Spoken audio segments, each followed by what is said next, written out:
The phone rang at 11:43 p.m. I was already in bed, halfway into sleep, when the shrill sound cut through the quiet. I rolled over and squinted at the screen on my nightstand. Unknown number. I let it ring. At that hour, unknown calls were never good news. Spam, scams, wrong numbers. Nothing is worth waking up for. The ringing stopped. I closed my eyes again and pulled the blanket higher. The phone rang again. Same number, same urgency.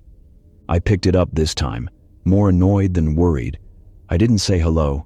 I just waited. Silence on the other end. Not dead air, but the kind of silence that holds weight, like someone was there, listening, deciding. "Hello?" I finally said. Nothing. I hung up and turned the phone face down. My heart was beating a little faster than it should have been, but I told myself it was nothing. A butt dial. A glitch. 10 seconds later, the phone buzzed. A text this time, from the same unknown number. "Don't hang up again." I stared at the screen, my stomach tightening. I didn't respond. I didn't block the number. I just watched the screen, waiting for something else to appear. Another message came through. "I've been trying to reach you." My mouth went dry. I sat up in bed, the blanket falling to my lap. I typed back slowly.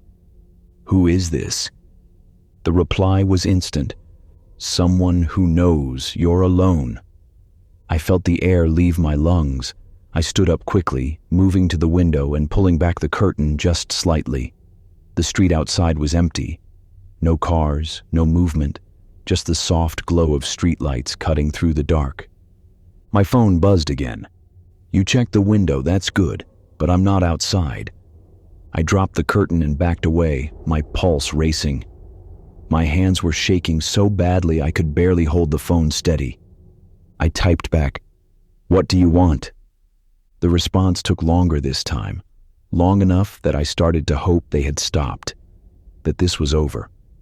Then the screen lit up. "I just want to talk. Answer when I call." Before I could process that, the phone rang again. Same number. I stared at it, frozen. Every instinct told me not to answer, but something deeper, some primal need to understand what was happening, made me press the green button. I held the phone to my ear and said nothing. The voice that came through was calm, almost gentle. "There you are." It was a man's voice, quiet, unhurried, like he had all the time in the world. "What do you want?" I whispered. "I told you. I want to talk." "I don't know you." "Not yet." My chest felt tight. I moved toward the bedroom door and locked it, even though I lived alone. The click of the lock felt too loud in the silence that followed. "You locked the door," the voice said. I froze. "How?" "I can hear you," he said simply. "I've been listening for a while now." My mind raced. I hadn't posted anything online. I hadn't told anyone I was home. The windows were closed, the curtains were drawn. "Where are you?" I asked, my voice trembling. "Closer than you think." I hung up immediately and dialed 911. My fingers fumbled over the screen, my breath coming in short gasps.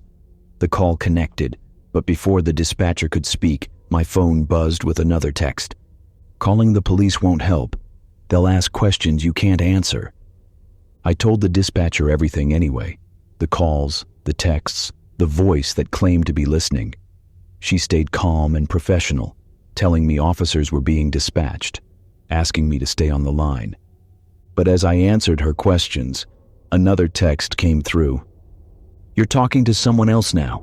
I don't like that." My stomach dropped. The dispatcher asked if I was still there. I said yes, but my voice felt distant, detached.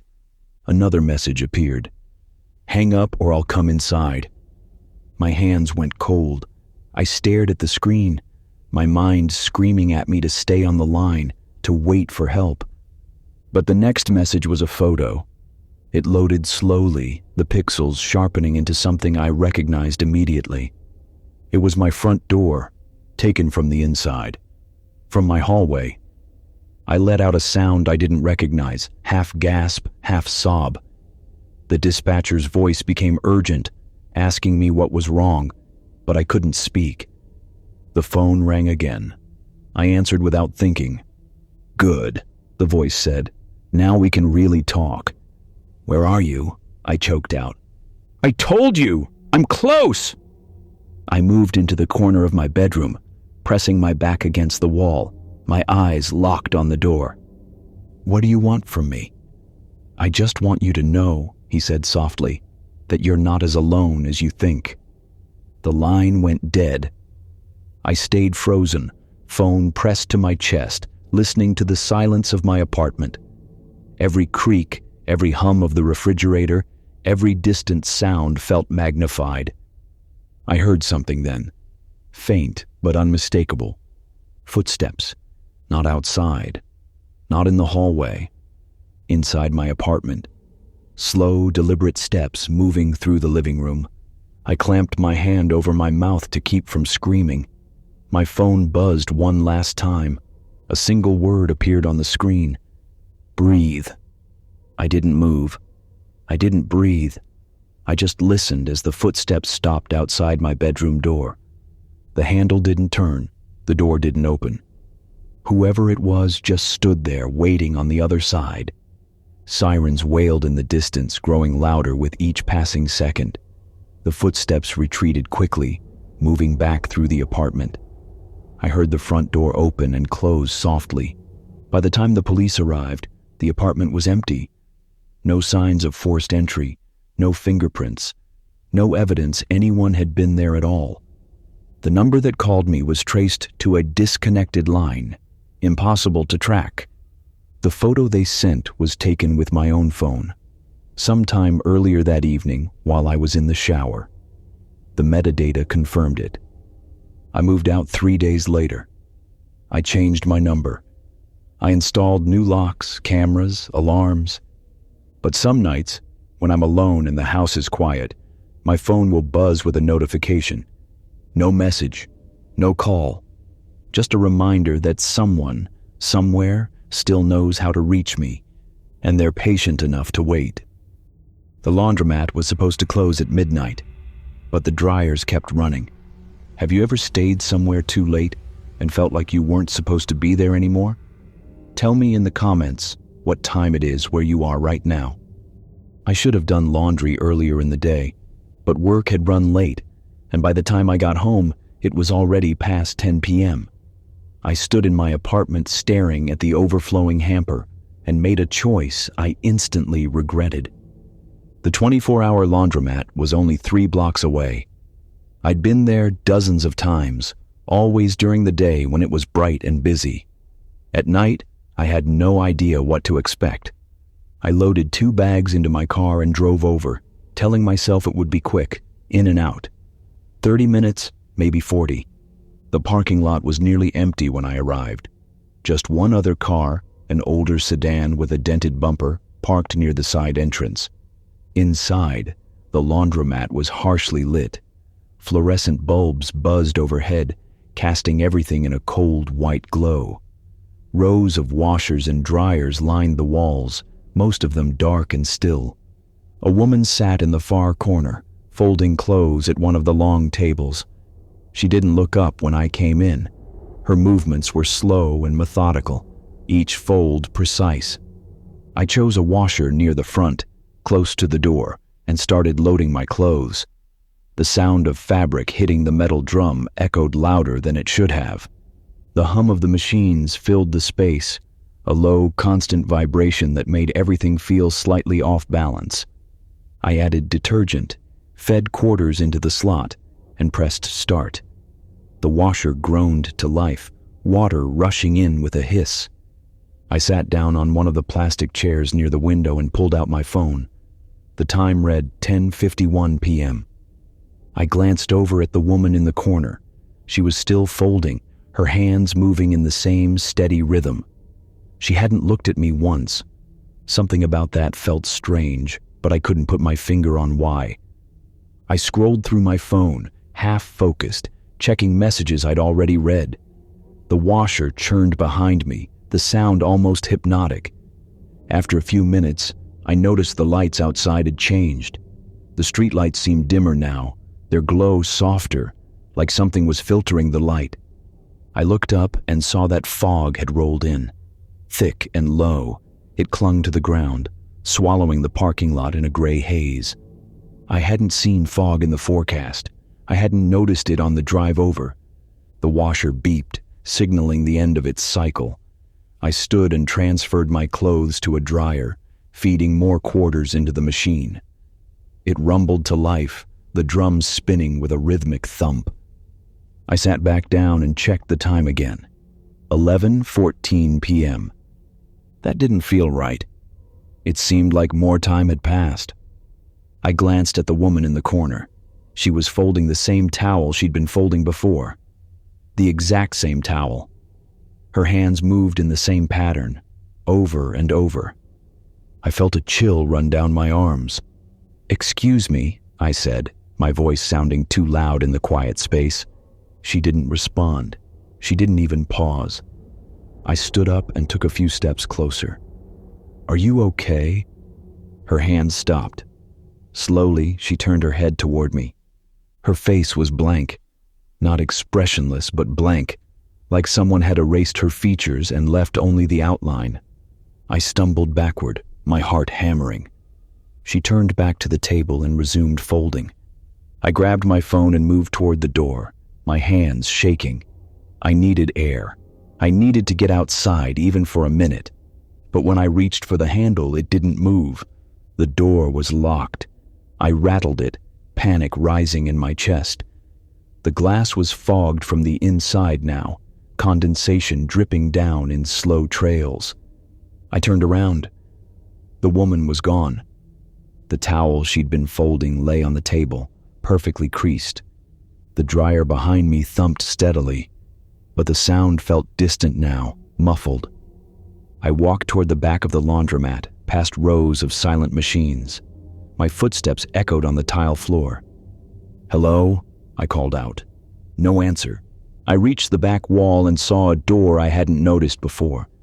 It was slightly ajar, a sliver of darkness visible through the gap. Something told me not to open it, but I needed to find another way out. I pushed the door open slowly. It creaked, the sound grating and wrong. Beyond it was a hallway, long and narrow, lined with more dryers. All of them were running, their drums spinning even though no one was there to use them. The heat hit me immediately, thick and oppressive. The air smelled like burnt fabric and something else, something sour. I took a step inside. The door swung shut behind me with a soft click. I spun around and tried the handle. It didn't turn. My breath came faster now, shallow and uneven. The dryers hummed louder, their rhythm overlapping, creating a dissonant pulse that made my head ache. I moved down the hallway, past machine after machine, searching for another exit. The walls were bare, the paint peeling in long strips. At the end of the hall, I saw another door. This one was closed. I reached for the handle and pulled. It opened into the main room of the laundromat. I was back where I started. My dryer was still running. The timer read 22 minutes remaining. But I hadn't been gone that long. I couldn't have been. I checked my phone. 11:14 p.m. The same time as before. My chest tightened. I moved toward the front door again, pulling at the handle with both hands. It rattled but didn't open. I pounded on the glass, shouting for help. But the fog outside was too thick. I couldn't see anything beyond it. Behind me, the dryers in the hallway started again. I could hear them through the walls, their rhythm steady and relentless. I turned around slowly. The woman was back. She stood in the center of the room, holding the towel. "It's not finished yet," she said quietly. Her voice was flat, monotone. "What's not finished?" I asked, my voice trembling. She gestured toward my dryer. "Your cycle." I looked at the machine. The timer still read 22 minutes. "It won't stop," she continued. "Not until you finish." "Finish what?" She didn't answer. She just returned to the table and began folding the towel again. I backed away, my mind racing. I needed to think. I needed to find a way out. I checked every window, all locked. Every door led back to the same room or the same hallway. The dryer kept running. I sat down, forcing myself to breathe slowly. Maybe if I waited, the cycle would end. Maybe the door would unlock. I watched the timer. The numbers didn't change. 22 minutes. Always 22 minutes. I stood and walked to the dryer. I opened the door, stopping the cycle manually. The room went silent. Completely, unnaturally silent. The woman stopped folding. She looked at me again. Her blank face somehow conveyed displeasure. "You shouldn't have done that," she said. The lights flickered, once, twice, then went out completely. I stood in the darkness, my pulse roaring in my ears. When the lights came back on, the woman was closer, much closer. She stood only a few feet away, the towel still in her hands. "The cycle has to finish," she whispered. I ran. I didn't think.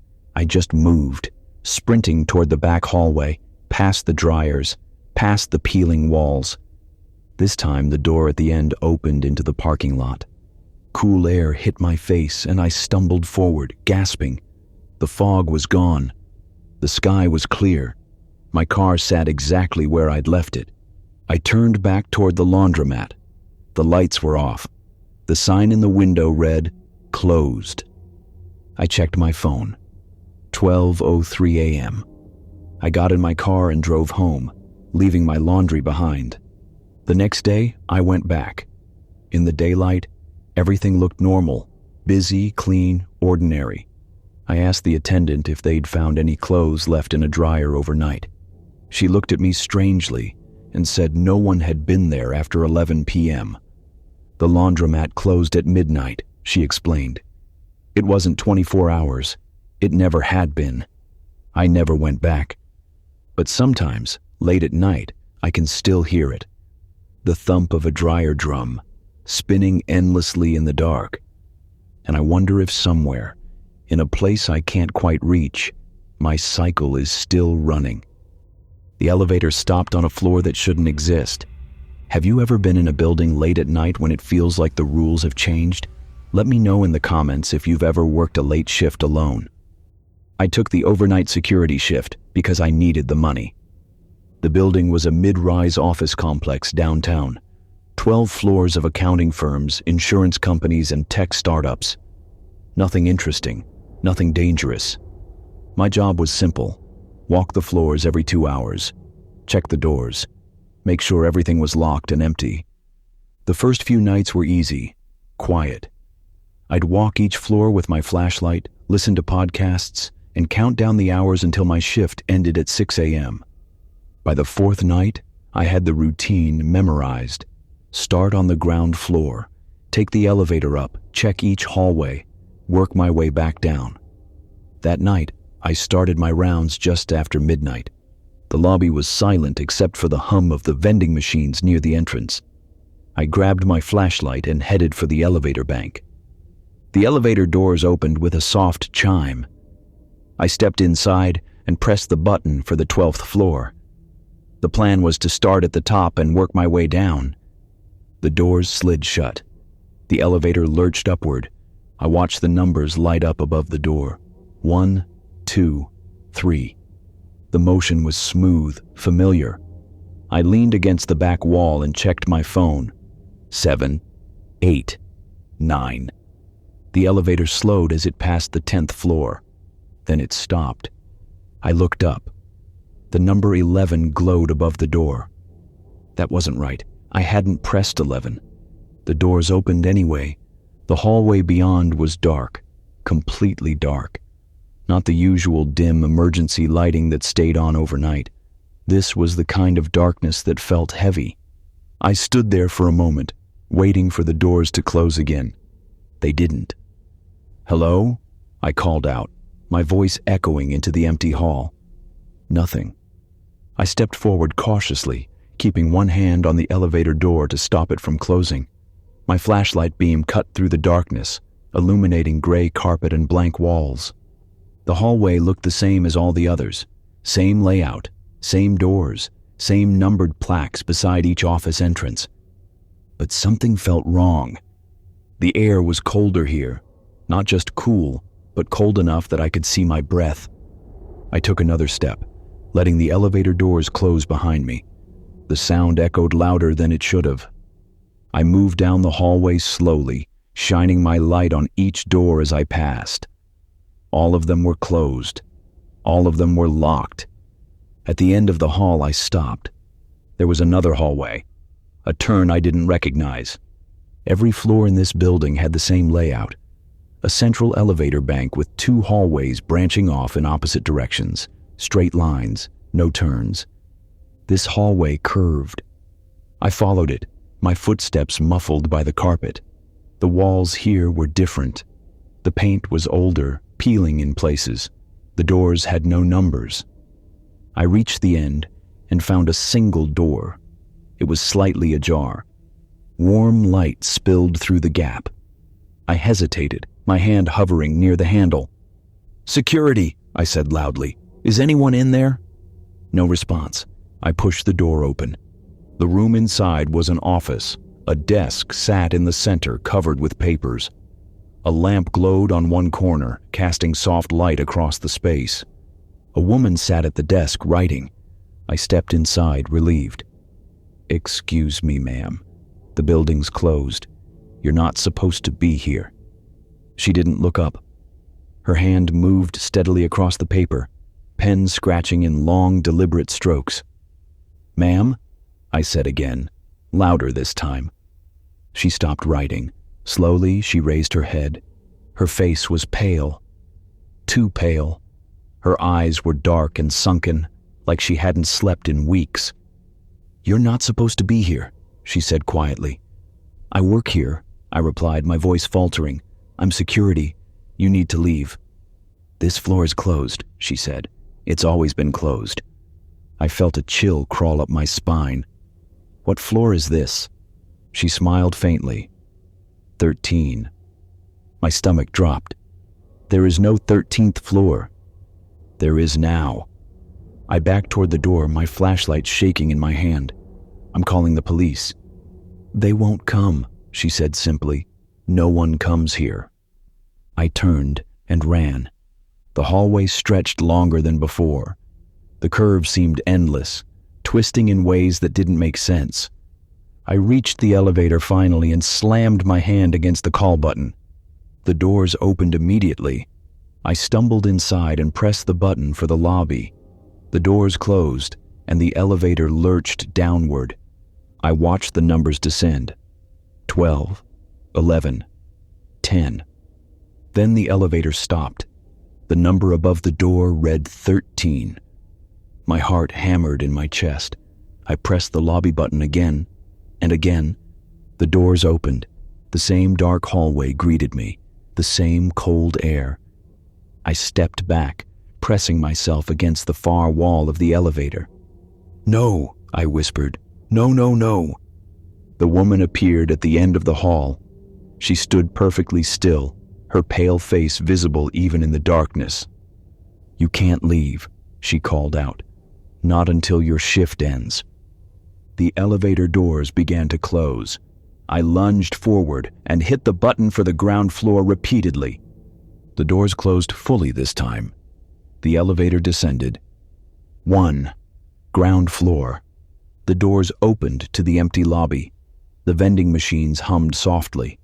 Everything looked normal. I ran outside into the cool night air, gasping. I stood on the sidewalk for several minutes, staring up at the building. I counted the floors. 12. Just 12. I pulled out my phone and called my supervisor. I told him I was sick, that I had to leave. He wasn't happy, but he said he'd find someone to cover the rest of my shift. I got in my car and drove home. The next day, I went back during business hours. I needed to understand what had happened. I took the elevator to the 11th floor, then to the 12th. I walked every hallway, checking every turn. Everything was normal. Straight hallways, numbered offices, bright lighting. I asked the building manager about the 13th floor. He laughed and said there wasn't one. The building had 12 floors, always had. "Why do you ask?" he said. I didn't answer. I just thanked him and left. I quit the job that afternoon. But a week later, I got a call from the building manager. He said they'd found something strange during a routine inspection. Behind a locked maintenance door on the 11th floor, they discovered an old stairwell. It led up to a sealed level that wasn't on any blueprints. Inside, they found an office, a desk covered in papers, a lamp still glowing. And on the desk, they found a logbook. It listed the names of every security guard who had worked the overnight shift in that building over the past 20 years. My name was at the bottom of the list, but there was one more entry below mine, dated for the following week, a name I didn't recognize. The building manager asked if I knew anything about it. I told him no, but sometimes late at night, I think about that woman, about the way she looked at me, and I wonder if somewhere between the floors we know and the floors we don't, she's still sitting at that desk, still writing names in that book, still waiting for the next person to press the wrong button. She walked the same route home every night, until the night the streetlights started going out behind her. Have you ever felt like something was following you, but every time you turned around, nothing was there? Drop a comment and tell me about your walk home tonight. I've always been a walker. Even when I could afford a car, even when the weather turned cold, I preferred to walk. It cleared my head after long shifts at the hospital, gave me time to think, time to breathe. My route home was simple: 14 blocks through a quiet residential neighborhood, tree-lined streets, old houses with wide porches, sidewalks cracked from years of roots pushing through. I knew every street corner, every barking dog, every house that left their porch light on all night. The walk usually took me 25 minutes, sometimes 30 if I stopped to look at the sky or listen to the wind in the trees. I'd been walking that route for almost 3 years. I'd never had a problem, until the night the lights started going out. It was just after 11 p.m. when I left the hospital. My shift had run late, and I was tired in that deep, bone-weary way that only comes from being on your feet for 12 hours straight. The night air was cool and clean. I pulled my jacket tighter and started walking, my shoes making soft sounds against the pavement. The first streetlight went out when I was 2 blocks from the hospital. I heard it before I saw it, a soft pop like a bulb burning out. Then darkness spread across the sidewalk behind me. I glanced back. The light was completely dark, just a black circle where the glow had been. I kept walking. Streetlights burned out all the time. It happened. Half a block later, another light went out. This time I stopped and turned around fully. 2 dark streetlights in a row. The space between them felt heavier somehow, thicker. I told myself I was being ridiculous. I was tired. My mind was playing tricks. I continued walking, picking up my pace slightly. The 3rd light went out as I passed beneath it.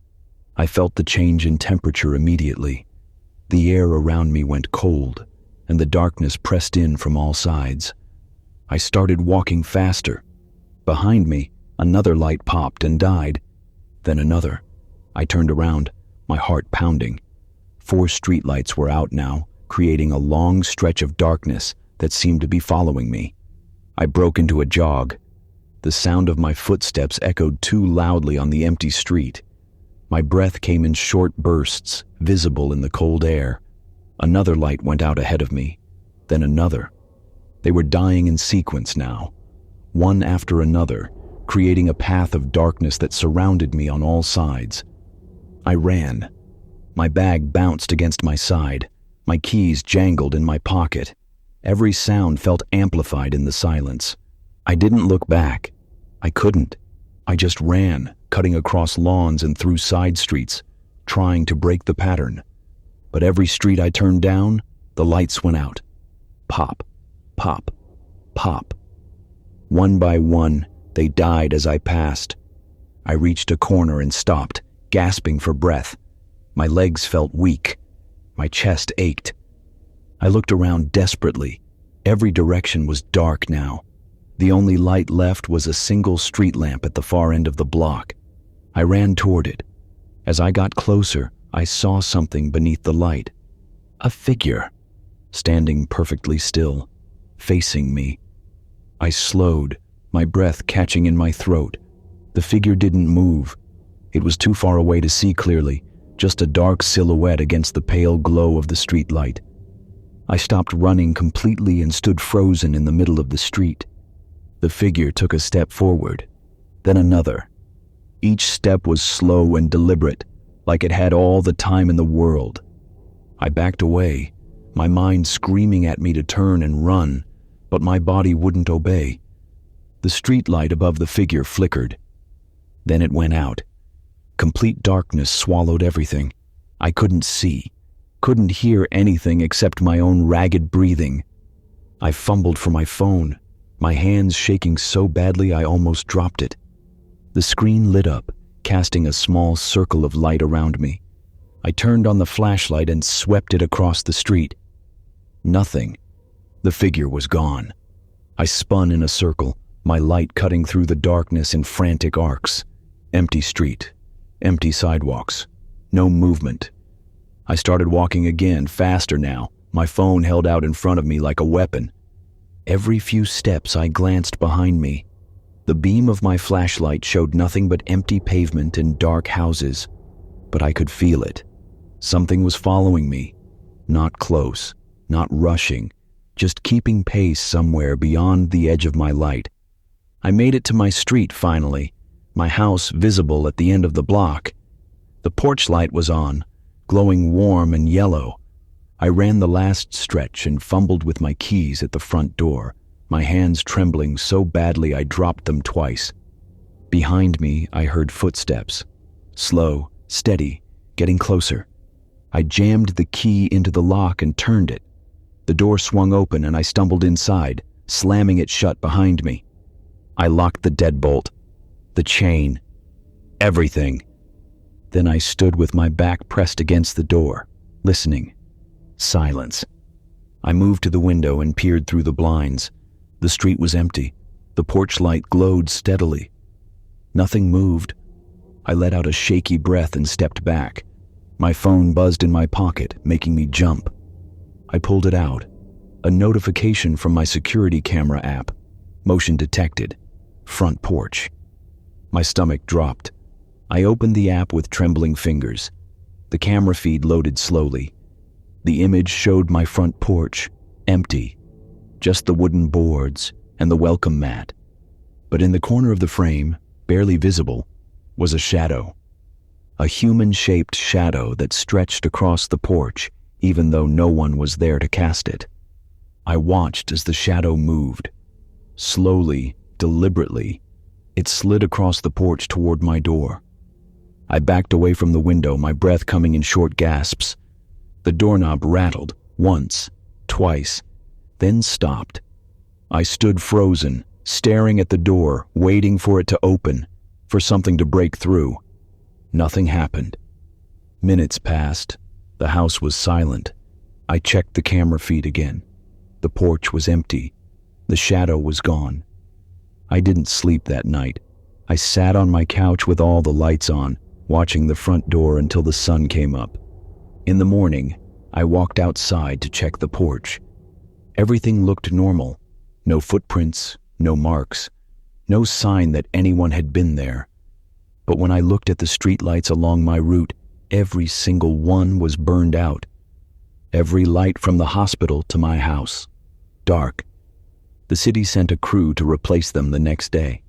The workers told me it was strange. All the bulbs had blown at the same time. They'd never seen anything like it. I started driving to work after that. I couldn't bring myself to walk that route again. But sometimes at night, when I'm driving home, I check my rearview mirror, and every now and then, I see it. A streetlight is going dark behind me, then another, and I drive faster, trying to stay ahead of the darkness that still follows me home. The basement apartment was perfect, except for the scratching that came from inside the walls. Have you ever heard sounds in your home at night that you couldn't explain? Let me know in the comments what keeps you awake when you're alone. The apartment was exactly what I needed: affordable, clean, and available immediately. A basement unit in an old house on the edge of town. The landlord, an older woman named Mrs. Chen, lived upstairs with her cat. She showed me around on a bright Saturday afternoon. The space was small but well maintained. One bedroom, a narrow kitchen, a bathroom with vintage tiles. The windows near the ceiling let in slanted rectangles of daylight. "It stays cool in summer," Mrs. Chen said, tapping the thick concrete walls. "These old houses were built to last." I signed the lease that day and moved in the following week. The first few nights were peaceful. I unpacked slowly, arranging my furniture, hanging pictures. The quiet felt comforting after months of living with noisy roommates. Mrs. Chen was a considerate neighbor. I barely heard her moving around upstairs, just the occasional creak of floorboards and the soft padding of her cat's feet. Everything felt right, until the fourth night. I was lying in bed, halfway to sleep, when I heard it. A soft scratching sound coming from somewhere inside the wall beside my bed. I opened my eyes and listened. Scratch, scratch, scratch. Rhythmic and persistent, like something dragging claws across wood. I sat up and pressed my hand against the wall. The sound stopped immediately. I waited, listening to the silence. Nothing. I lay back down, telling myself it was mice. Old houses had mice. It was normal, but the sound didn't feel normal. The next night, it came back. This time it was louder, not just scratching, but movement, something shifting and sliding inside the walls. I knocked on the wall firmly. "Hey, go away." The sound stopped for a few seconds. Then it started again, faster now, more urgent. Scratch, scratch, scratch. I got out of bed and turned on every light in the apartment. I checked behind furniture, inside closets, under the bed. Nothing. The scratching continued, following me from room to room. Always just behind the wall I was closest to. In the morning, I mentioned it to Mrs. Chen. She frowned thoughtfully. "Mice, probably. I'll call an exterminator." "It doesn't sound like mice," I said carefully. "What does it sound like?" I hesitated. "Something bigger." She patted my arm kindly. "Old houses make strange noises. You'll get used to it." But I didn't get used to it. Every night, the scratching grew louder, more insistent. I started sleeping with headphones in, playing white noise to block out the sound. But even then, I could feel it. A vibration through the walls that traveled into my mattress, into my bones. One night, I woke up to find the scratching had moved. It wasn't in the walls anymore. It was coming from under the floor. I lay perfectly still, staring at the ceiling, listening to something move beneath me. Slow, dragging sounds, like something heavy being pulled across concrete. Then it stopped directly below my bed. I didn't move. I barely breathed. A single knock echoed up through the floor. Deliberate, purposeful. Knock. I scrambled out of bed and stood in the center of the room, my heart hammering. Another knock, this time from a different spot, closer to where I was standing. I backed toward the door. Knock, knock, knock. 3 rapid strikes, following my movement across the floor. I ran into the bathroom and locked the door, pressing my back against it. The knocking stopped. I stood there for what felt like hours, too afraid to move, too afraid to open the door. Eventually, exhausted, I slid down to the floor and pulled my knees to my chest. That's when I noticed the small vent near the baseboard. The cover was slightly crooked, like someone had removed it and put it back improperly. I crawled closer and peered through the slats. Darkness, just empty space beyond. Then I felt it. a breath of cold air against my face, and something else, a smell, damp and earthy, like soil and rot. I jerked back, my stomach turning. A sound came from inside the vent, not scratching this time, whispering, soft and low, too quiet to make out words, but unmistakably human. I scrambled to my feet and unlocked the bathroom door, stumbling into the main room. The whispering followed me, echoing from every vent, every crack in the walls. I grabbed my phone and called Mrs. Chen. She answered on the third ring, her voice thick with sleep. "Hello?" "There's something in the walls," I said, my voice shaking. "Something's down here with me." A pause. Then, "Stay where you are. I'm coming down." She arrived a few minutes later in her bathrobe, carrying a flashlight. She walked through the apartment slowly, checking each room, shining her light into corners. "I don't see anything," she said finally. "It was here," I insisted. "In the walls, under the floor. I heard it." She looked at me with something close to pity. "You're not the first tenant to hear things." My blood went cold. "What do you mean?" She sighed and sat down on the edge of my bed. "This house is old, very old. The basement was used for storage originally. Then during the war it was converted into a shelter." "What kind of shelter?" "The kind people hid in," she said quietly, "when they had nowhere else to go." "Are you saying this place is haunted?" "I'm saying the house remembers things." She stood and moved toward the door. "But whatever's here, it won't hurt you. It's just looking for company." She left before I could respond. I didn't sleep the rest of that night. When morning came, I decided to investigate the basement myself. I found the access door behind the water heater, a small wooden panel, barely 3 feet high, held shut with a rusted latch. I opened it. Beyond was a narrow crawl space that extended under the entire apartment. The smell hit me immediately. Damp earth and something older, something that had been there a long time. I shone my phone's flashlight into the darkness. The beam landed on the far wall. Someone had been living down there. Not now, not recently, but at some point. There were blankets piled in one corner, empty cans, a stack of books so water-damaged the pages had fused together. And on the wall, scratched into the concrete, were words. Hundreds of words, covering every surface. I crawled closer, my stomach churning. They were names and dates, going back decades. At the bottom, fresher than the others, was a message. "I'm still here. Please don't leave me alone." I backed out of the crawl space and slammed the door shut. I called Mrs. Chen immediately. "Did someone live down here?" I demanded. "Did someone die down here?" Silence on the other end of the line. "Mrs. Chen?" "A long time ago," she said finally. "Before I owned the house. A woman. She was hiding from something, or someone. She stayed in the crawl space for months. No one knew she was there until after." "After what?" "After she stopped making noise." My hands went numb. "Why didn't you tell me?" "Because she's harmless," Mrs. Chen said. "She just doesn't want to be forgotten." I moved out the next day. I didn't take everything. I couldn't stay long enough to pack. I drove away and didn't look back.